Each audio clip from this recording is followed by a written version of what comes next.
皆さん、前回の進路の授業では自分のことについていろんな角度から振り返りをしましたね。前より自分がどんな人間か理解が深まったのではないでしょうか。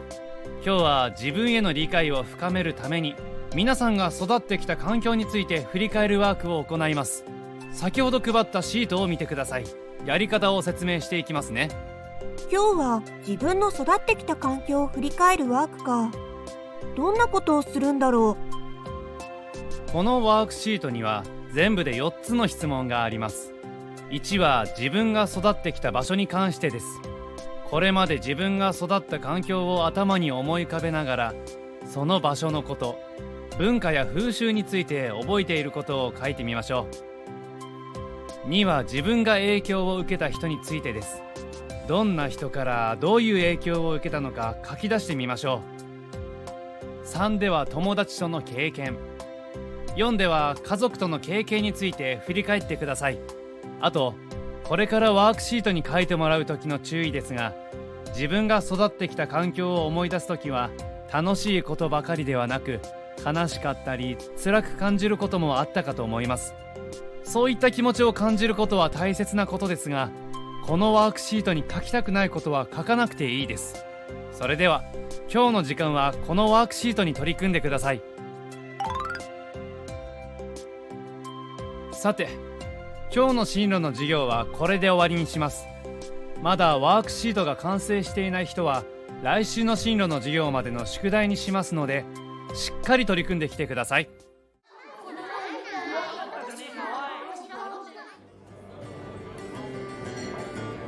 今日の進路の授業でやったワークシート、いろいろ思い出しながらだと結構時間かかるね。改めて自分の育った場所とか影響を受けた人って言われてもな、考えたことなかったから意外と時間かかってシート終わってないよ。私も。でも改めて振り返ってみると、自分って結構いろんな人から影響を受けてるのがわかる。私はちっちゃい時からおじいちゃんの畑仕事をよく手伝ってたから、今でも野菜を育てるのが好きなんだ。今はベランダで野菜を育ててるよ。へえ、そうなんだ。知らなかった。ワークシートをやって改めて気づいたんだよ。野菜作りが好きなのはおじいちゃんの影響なんだって。まだ決めてないけど、卒業したら農業系の大学に行きたいなって思ってる。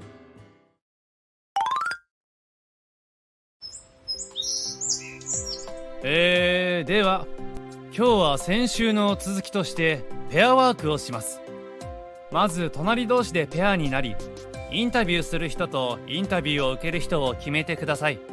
インタビューする人はワークシートの1から4についてインタビューを受ける人に質問をしてください。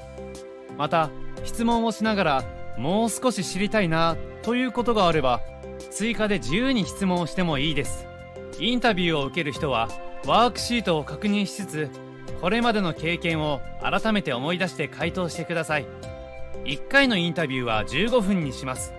15分経ったら役割を交代してください。じゃあ次の質問いくね。家族との思い出でよく覚えていることを教えてください。家族との思い出でよく覚えているのは、小学校の頃毎週末、金曜日か土曜日は家族で夕飯の後に家で映画を見てたことです。今は前より回数が減ったけど、まだたまに一緒に見ることもあるんだ。へえ、そうなんだ。家族で一緒に映画を見るのっていいね。どんな映画を見ていたの？いろいろ見ていたけど、コメディとかファミリー映画をよく見ていたかな。家族みんなインディ・ジョーンズとか大好きで何回も見てた。あの映画面白いよね。私も好き。私、将来は映画関係の仕事がしたいんだけど、きっと小学校の時に家族でよく映画を見ていたことも影響しているのかなって思う。私にとって映画って家族とかみんなで楽しく見るっていうイメージで、大人になったらそういう作品を作る人になりたいな。皆さん、こんにちは。今回のアンさんは、進路の授業で自分が育った環境について振り返っていましたね。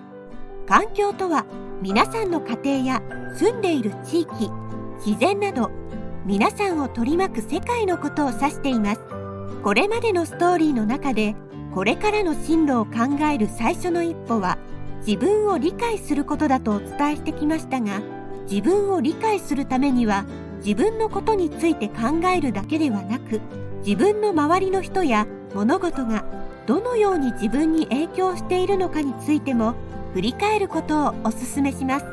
今回のアンさんはワークシートを通じて小学校の頃に週末は家族で映画をよく見ていたことを振り返っていました。高校生になったアンさんはそのことも影響して卒業後は映画を作る仕事に興味を持っています。さて、皆さんが自分の育った環境を振り返るとしたらどんなことを思い出しますか？どんなことが今の自分に影響していると思いますか？ぜひ振り返ってみてください。